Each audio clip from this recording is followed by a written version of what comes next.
We're going to show you lots of tips and tricks and technical stuff today. And as you can see, this is Todd, my model. Say hi, Todd. I meant them. He said hi, Todd, too. He's a little touched. Okay, so here's the thing.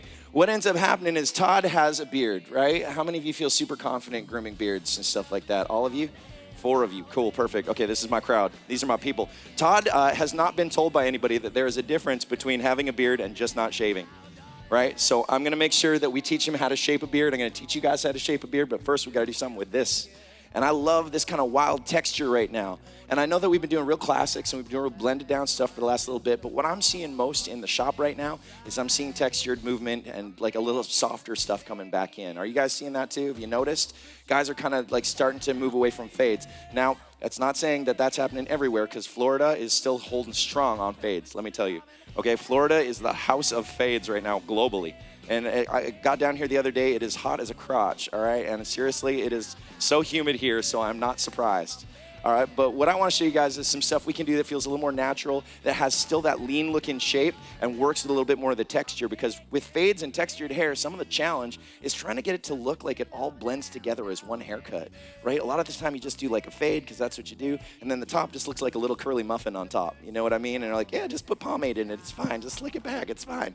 But I want to show you guys how to do something that feels just a little more kind of put together. So I'm going to get started on mine, and I'm going to let the guys back there tell you what they're going to do with their models, because there's some cool shit happening back behind me. So make sure you're not just staring here like, look at these guys, they're cool. All right, Brian, what do you got going on, my friend? Hey, everyone. I'm Brian. I'm from Miami, Florida, and this is my model, Chris. Me and him and Emily, she's probably somewhere over here, we own a hair studio together that opened about a year ago in Wynwood, Florida, in Miami, if you guys are... Woo! If you guys give it up for that. Come on, Wynwood, Florida. Where are you at? There it is. Yeah. So I'm going to be doing something really awesome with Chris here. So I'm going to do kind of like a more modern variation of a classic slick back pompadour.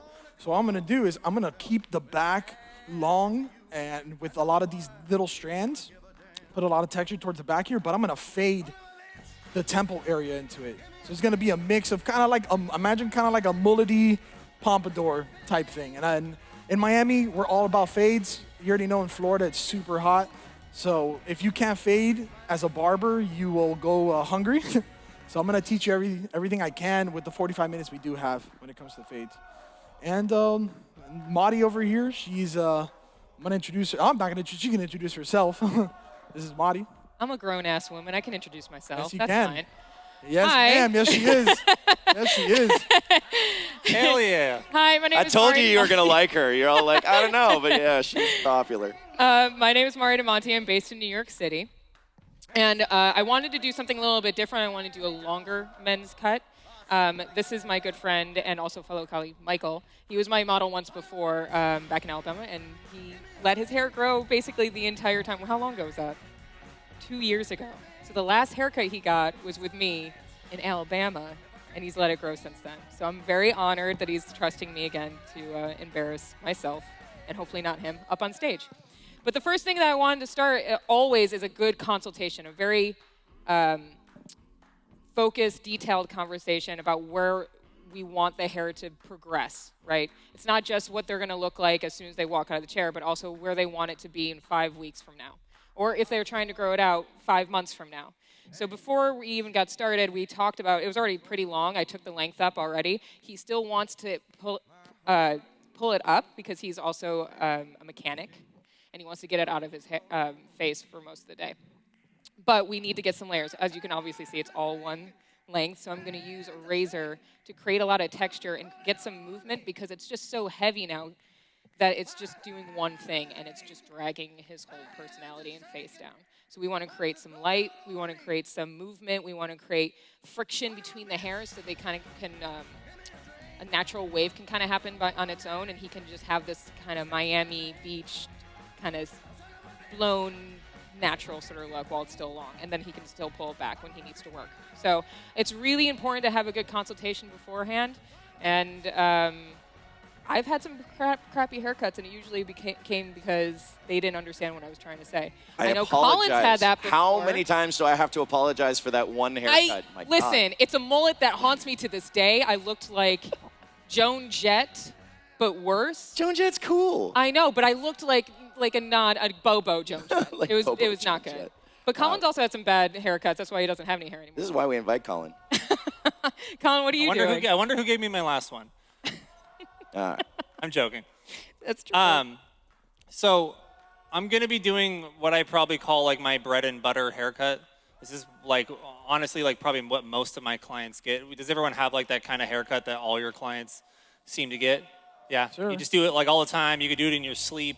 This is like my favorite haircut because when I first started doing this style of haircut, it was a way that I separated myself from barbers in the area, which is like kind of something you need to do. It doesn't need to be extraordinary, but it needs to be slightly different and more tailored in order for it to become your own, right? Because if a client sits down or whatever, it's like, I do a 4 on the side, and then you just do whatever the last person did, why the hell would they come to you and pay you a little bit more? So same thing as all of them. Any short haircuts, I try to find head shape is first and foremost. So I can see here, which you can kind of see. I don't know if you can notice, but it is. Let me turn him towards this camera here. You see how it's kind of like starting to kind of bubble out here? What I need to do is take away all this center weight. So this ridge right up here becomes my shortest length, or my longest length, sorry. So I'm gonna clipper over comb to start this, and then I'll pass it back over to Matty. So what I'm gonna do real quick is open this up to a 1, or all the way open, which in whatever clipper you have could be either 1 or a half or whatever. Clipper over comb, I'll go in, and you can kind of see where that shorter length is at the top?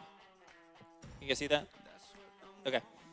I'm gonna take all the stuff below it off, so that way I can kind of begin to set my guide. Sorry? So I don't do it closed because I feel like it's too sharp and too short. And I actually want it to start out a little bit softer so I have a little bit more room for error. And honestly, I don't know if anyone else has done it where you've accidentally got behind your comb. Has anyone done where you're clipper over combing and you think you're just sick as fuck and you're like, oh God. And then you go right underneath it. You're just too comfortable and you go underneath it. I've done it before and you put a hole. Having it honestly open helps kind of delay that. So if you do tap it, you don't put a hole in it. Every time I do that, though, I have done that a lot. Like everybody, by the way, everybody who you look at on Instagram has screwed up a haircut and a lot. I have never in my life. How dare you? I've screwed up more haircuts than I've gotten right, to be honest. But that's how you learn. Here's what you do, though. If you ever do that, you ever like clipper over comb and like and suddenly there's a bald patch. A haircut that is shorter than they expected is a lot more forgivable than a haircut that has a great big hole in it, right? So I'm just like, he's like, oh, it's going short. I'm like, yeah, man, it's summer. It's going to look cool. Yep. You fix it up. Now, guys, what I got going on here, I just wanted to stop really quick. I wanted to show you what I've done. Essentially, I've established a weight line. All right, I've established a weight line, which is the length at the top of the back and sides as my guide. All right, and the reason for that is what we're doing is kind of a graduated haircut. We're doing a graduated haircut. You only get 3 options. I'm going to look right in the camera here. You get square, you get graduated, or you get inverted. Inverted means it's narrow at the top and it's soft and tenderly at the bottom, right? Square means it's the head shape. It's the same width on top as it is on the bottom, so same head shape. But when you graduate, you build up length.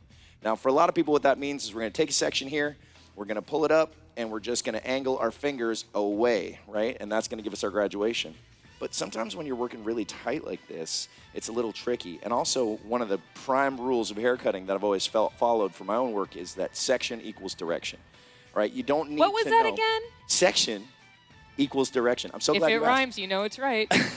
If it has a cute saying, you'll remember it. But here's the thing. The reason is that every sectioning pattern I've ever learned is really just about directing the hair flow where you want it to go. So you don't need to remember, oh, how did he do that pattern? What was that again? No, just think about where do you want the hair to go.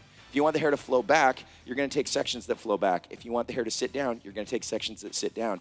I'm a little complicated because here I want this hair to sit down and I want this hair to flow back. So what I did is I took these sections, I used that weight line as my guide, I pulled my angle out, I've cut to my little angle here, which is right up to my weight line, but by the time I get into this area, I'm gonna transition and I'm gonna start doing horizontal sections that go in here. So I took my first section out like this, I cut my nice weight line, and then what I'm doing is I'm taking this section out and I'm elevating. Now, when I'm pulling the hair down, trying to find my guide like this, I'm gonna create graduation by directing the hair down lower. If I pull the hair down low, I elevate low, it creates buildup. If I pull it straight out, it makes a square. If I pull it up, it breaks it down. Okay, so the lower I pull it, the more weight I'm actually building up, which means I can come in here, and I'm just about at my finger weight right now. So I'm going to come in, I'm going to cut that stuff right into my previous section there so it blends right in. And I'm just taking each section out so that it blends in. You can see as I pull this out, there's my weight line, there's my guide. I can come right in there and cut across that, and boom. I don't have to apply any tension to it at all. But as I'm pulling this down, you're going to see it starting to get closer and closer. There's my weight line, and it's going to start blending right into the rest of that haircut.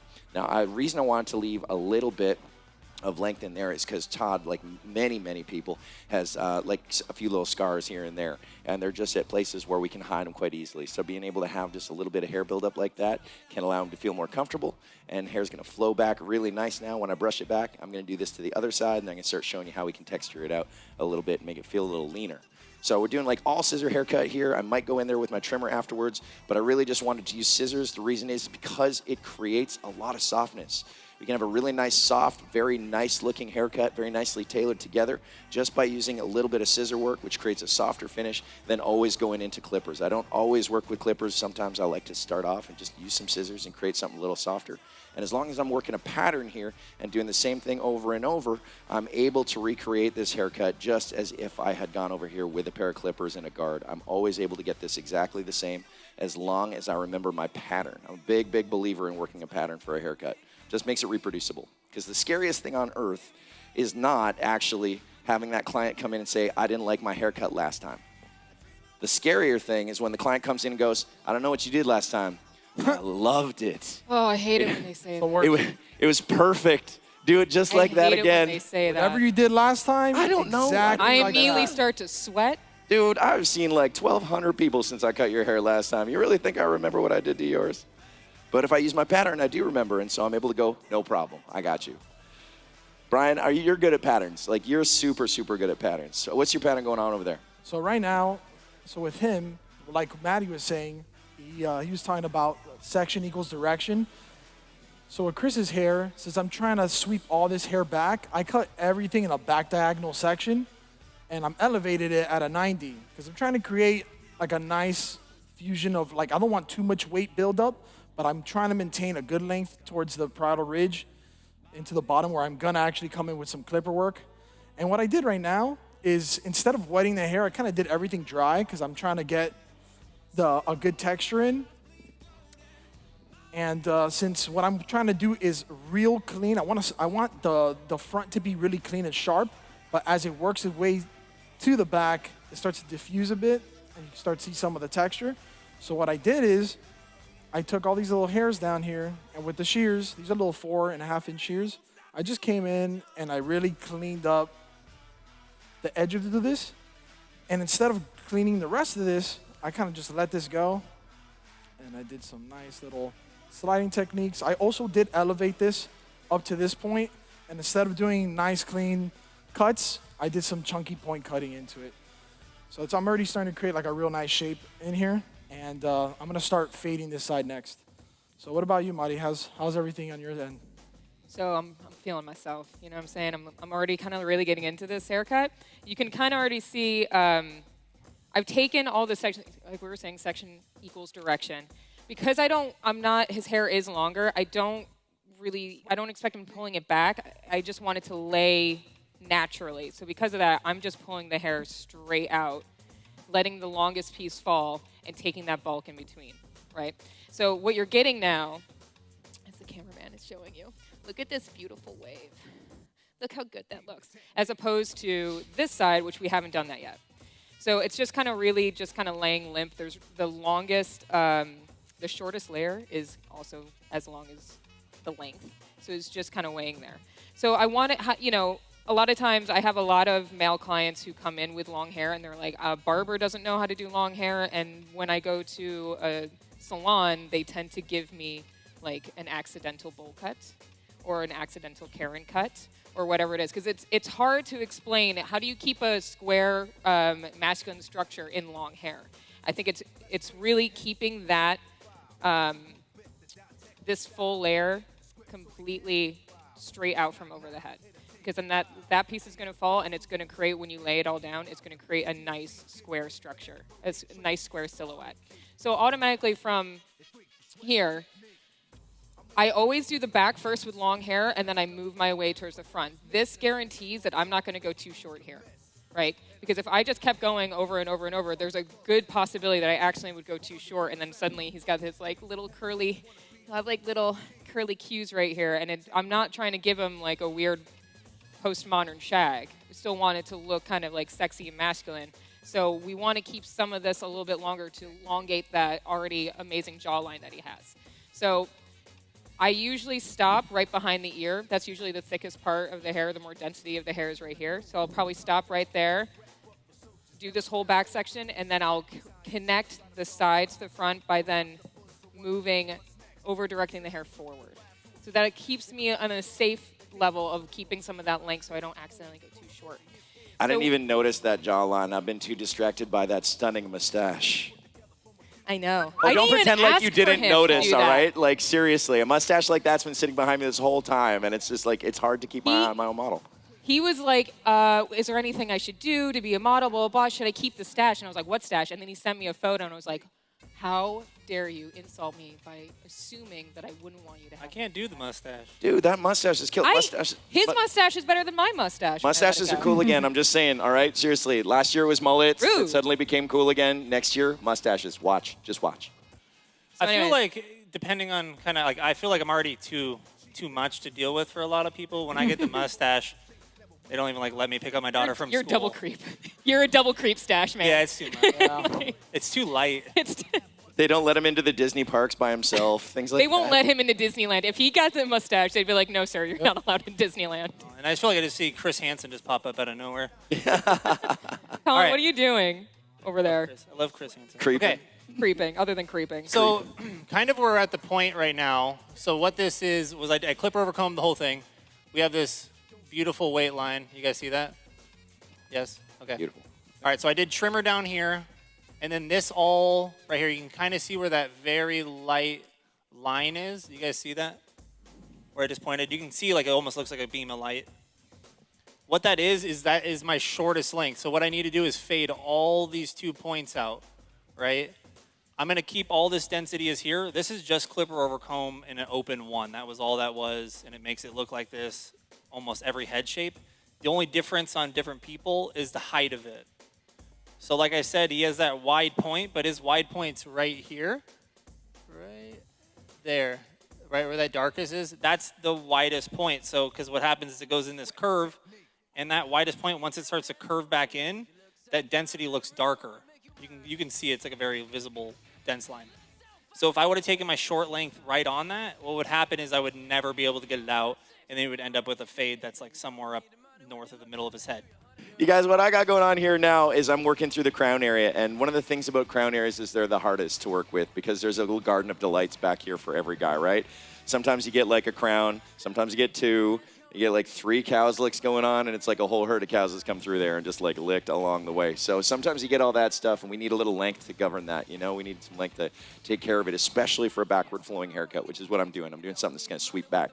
So what I like to do, I've done it on this solder already, but what I like to do is I like to take a radial pattern through here, and I pull this stuff out to the side, and I connect it to my weight line, which is the first line that I made there, right? So this is going to start giving me something that's going to blend in a little bit. And basically all it's doing is meaning that all of the hair is going to want to flow back into here. And you can see when I do that, it kind of feathers back over top of that and helps hold that down. That's essentially what I'm trying to do. But I mean, you kind of got to work with it a little bit. If you got like, say like 2 or 3 crowns, you just got to do your best, you know? These are things that guys have that are natural and they can mess up your haircut, right? Everybody knows that an aggressive occipital bone here, that's right, I said occipital bone. And y'all know what that is because you're almost scientists the day you found that one out, right? You're in hair school, you're like, there's a bump back here. Actually, that's the occipital bone. Everyone has one. Right? You come Dr. Oz and you found out that day in hair school and suddenly you're like, I'm learning actual science, you know? Yeah. All right, so we got the occipital bone, which is usually the worst thing you find back there. Some dudes like him, it's flat, it's awesome. Todd barely even has one, all right? Some guys got one that's like a nose, you know what I mean? And they're checking for nostrils and that thing, and it's like, this is weird. All right, those are not good candidates for fades, let me tell you. But those other guys that are bad candidates for fades are the guys that have like a stack of sausages back here. You know those ones? I mean, I've seen guys. I have one client that has like a whole burrito strapped back here. It's not just like one. It's like from ear, boom, and I'm Got like the Vienna sausage. But here's the thing that's important, guys. All right, here's the thing that's important. So what? That's natural. That's so normal.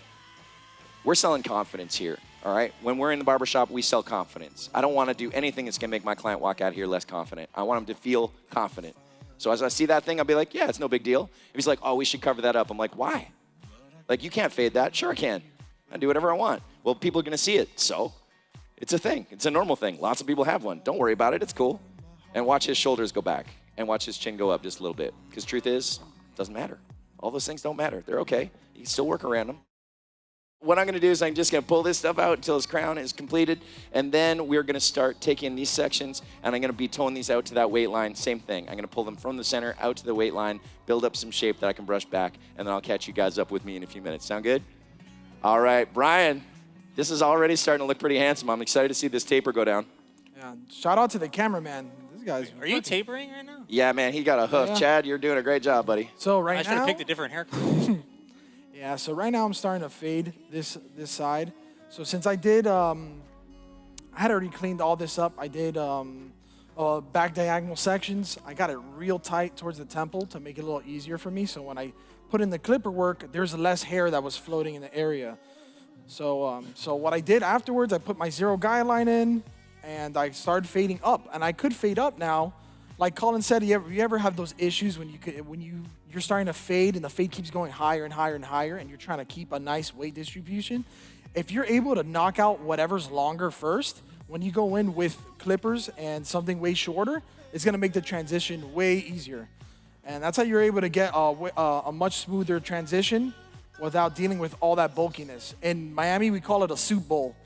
Like if you get a fade that you see that weight, that really heavy weight line, it might be cool in England and Europe and stuff, but down south, it doesn't roll. So you need to have the top cut real proper for it. That's good soup. So I'm gonna show you an example on this end. So I already did the zero here. So it's already did that. I'm gonna grab a 1.5.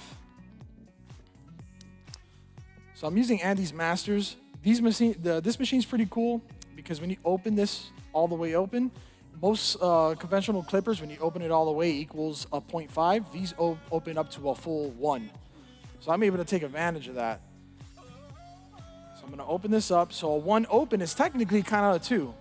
I'm gonna brush his hair down, and I'm gonna lightly scoop. I'm doing light C cup sections, like upwards, real soft, because I already cut all this, and I'm not trying to dig into what I've already cut.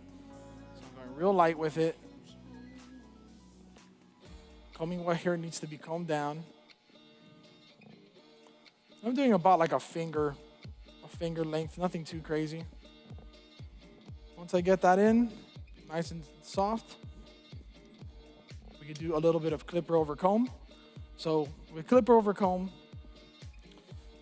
you go this direction, it's for taking out bulk. All right, and you go upwards with it, it's for blending. So I have a little bit of bulk here, so I'm gonna just pivot the comb a little bit, and I'm gonna use this to kind of soften up that weight that's right there. Push this back down, and if I need to help blend it, I'll do the opposite direction. I'll just work my way up. So the comb, I use the comb almost like a guard. It's equivalent to a guard. A comb like this, flush against the head, is equivalent to like a 1. So I know as long as I keep this here, and I already did a 1 here, I should be fine. What about you, Matty? How's things working out on your end? You know, I was really excited, and then started looking around and see how good all your guys' haircuts are, and now I'm also just... Your guy looks like the bass player in a band, the one with Mystique. I'm aiming for like modern sexy hook sort of thing. So good. Modern sexy hook. That's really funny because when I was in hair school in the 90s, I looked like Rufio from that same movie. Well, now you so look like Shmi, so you've aged really well. Yeah. Bright red chunks in my hair. It was cool. So I took the section from the back, and then I'm gonna play with the front a little bit. I might even do a little bit of a kind of a soft fringe, but for the time being, I'm just connected. I'm gonna have you rotate this way. So making sure that all of this was straight, and then as it got longer towards the front, because I want to keep this to protect myself for going too short. And then I would point cut it, like so, and kind of bringing all of that up section by section on the top of the head. Now, the reason I'm point cutting specifically with his type of hair, and there's a lot of, I haven't really done much blunt work because his hair, he has a lot of hair, but it's naturally very fine. And if for someone who also suffers from that, it creates a lot of bulk really quickly, right? So the whole idea here is to make sure that when we first created the length, that was a blunt cut, because I don't really want that to kind of be diffused too much. So we made a blunt cut at the end, but everything in between is either point cutting or texturizing or razoring, so that fine hair can find space and air in between, so it kind of can rub together and create friction and create movement, right? Because that's really all texture is creating air within a dense spot so it has room to move. So now that I did all of that, and as I'm cutting his hair, I'm constantly touching it. As I do a layer, I'll go like this, and then I'm able to look and see how his hair will naturally fall from the back, right? So I can see those layers as they actually move. And I like to constantly keep doing that, especially when I'm doing long hair, so then they understand that this hair isn't made to just like be pristine and like combed a certain way and then not touched at all. If anything, it's supposed to be really kind of as much movement as they naturally can put into it. That's what I want them to feel. So as I'm going through, I'm really kind of like fucking it up, so he knows how good it looks no matter what the situation is. And then I also want to start to see that natural texture of his hair to kind of pop out on its own. It's really important to talk to, even as you're doing that, it's cool to explain to you guys, but if you start explaining certain things like this to your own client, this is when they start kind of really trusting you as far as when it comes to experience. Skill set only costs so much money. You can take 1 million classes, but if you're not teaching your client why you're doing certain things, you have to get too technical, but why you're doing certain things, that's what they're paying you money for. They're not paying you necessarily because you have the skill set. They're paying you because you have the experience to know what works best for them and their texture of hair. So I always say that's like I spend a lot of money on an accountant because I know fuck all about money. So I spend a lot of money for someone who is passionate about that. That's how you should start feeling about when you're bringing a service to someone and having them come back and trust you, right? Colin, do you deal with people that way, or do you just kick their ass out the door? Yeah, I just heard everything you said. I'm sorry.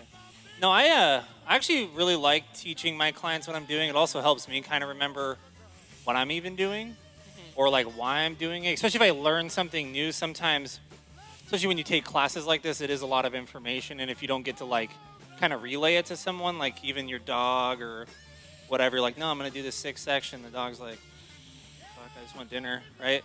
But like just going over it with even anybody, it helps, and your clients like feel like they have a better understanding of their hair, and they've like never heard anyone ever say anything to that.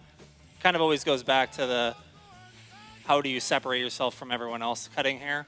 Because I feel like there's only a level, right, of what you can get to. Do you guys ever feel like that? Yeah.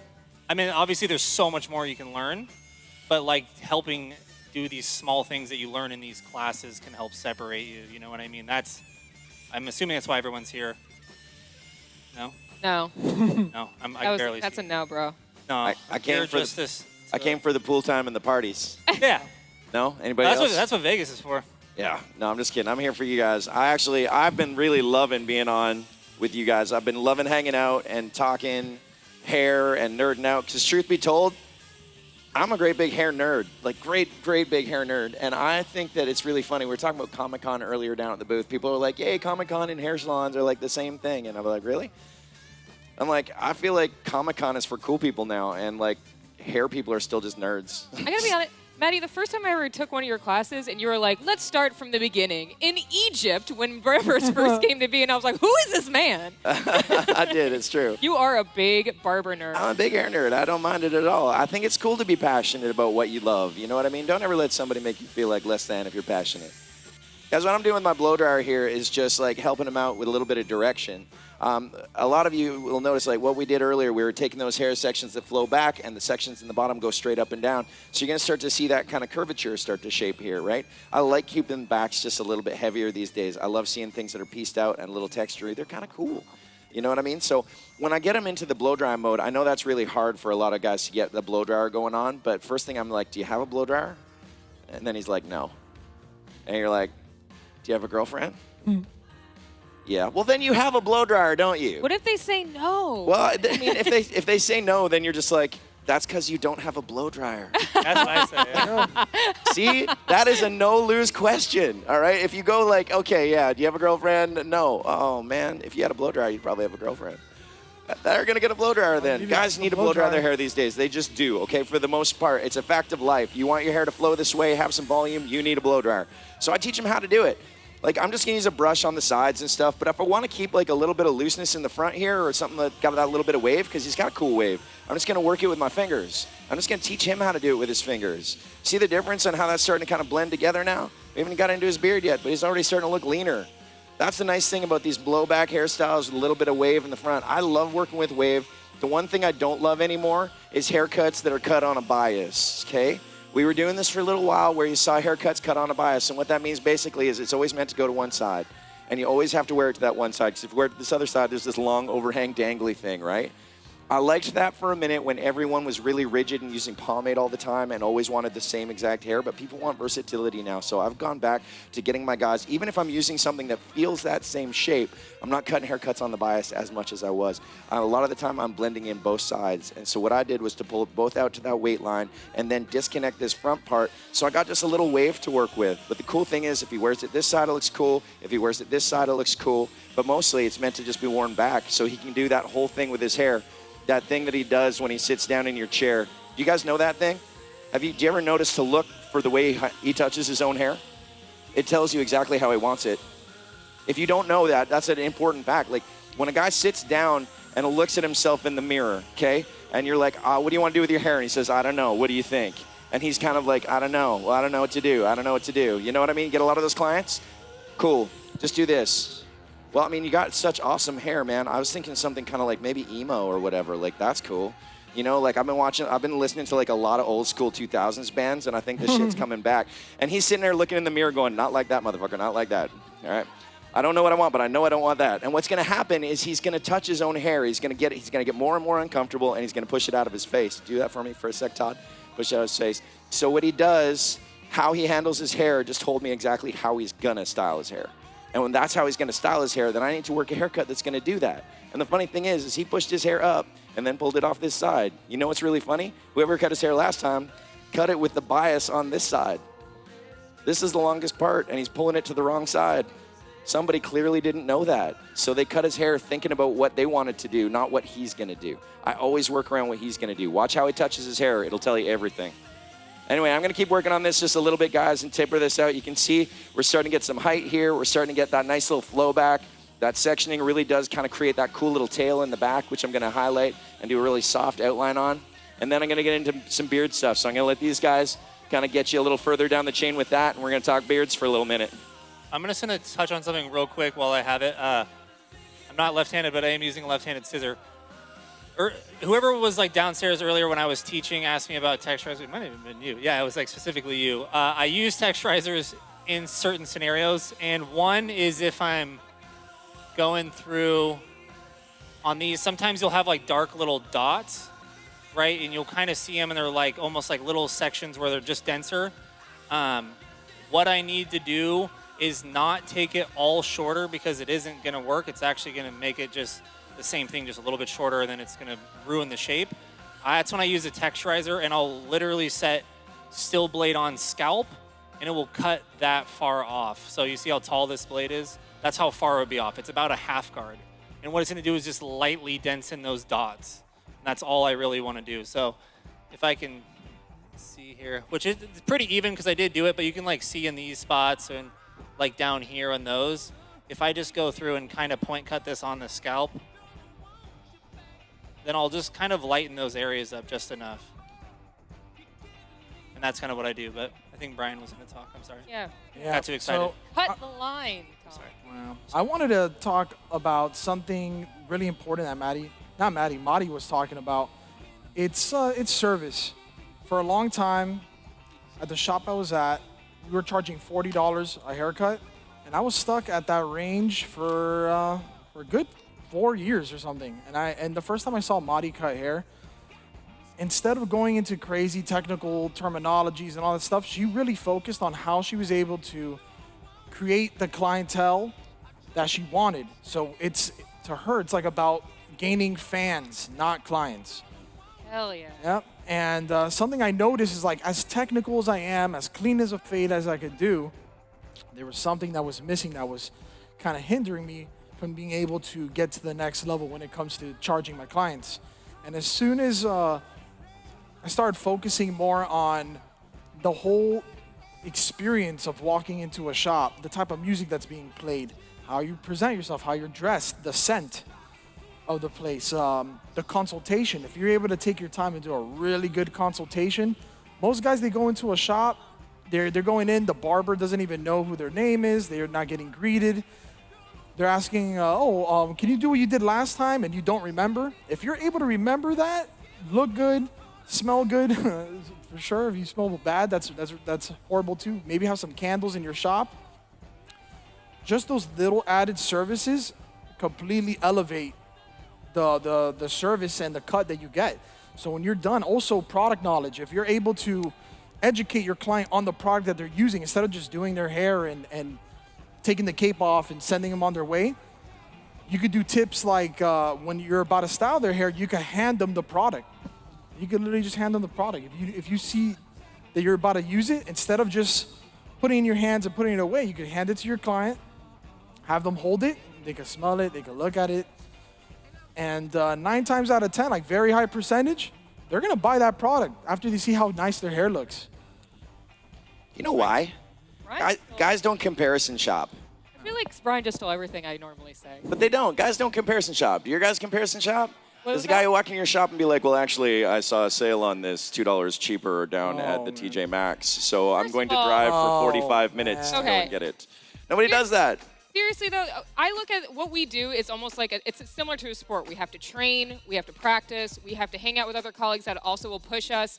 I'm a big runner, and one of my favorite things is looking at marathon runners. And there is like the marginal gains that these people have to do to get 3 seconds faster, 4 minutes faster, 1 minute faster to break these world records. They train for 4 years for a 2-hour marathon, right? And it's literally the marginal gain. So when we were talking about customer service, I always think about what are the marginal gains. If you mapped out everything that you did in the shop and you're like, I do everything right. Why am I not busy? Why can't I raise my price? It really goes down to, is my skill set as good as I think it is? Can I fix a fade? Is my expertise, the way I explain things to clients, is that the best I can possibly do? Can I do that better? Can I explain things easier? Can I get better product lines? Can I learn how to educate better to my clients?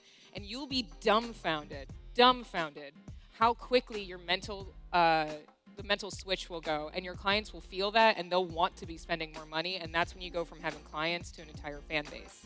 And that's really the term of success. Yeah, I always feel like the people, this is like clap for that because that's some deep shit. Thank you. Here's what I've noticed being a shop owner now for I've been a barber 25 years. What I notice is I own 4 shops now, right? I've got a whole bunch of barbers work for me. You know, the people are not the busiest people. Okay, they're not the people that have the most clients. They're the people that make the most out of their clientele. All right, they're the ones that are focused and actually not trying to have the most amount of bookings in the day. They're the ones that make the most out of every booking. That opportunity is all about, thank you. It's all about that relationship. It's all about caring for those clients.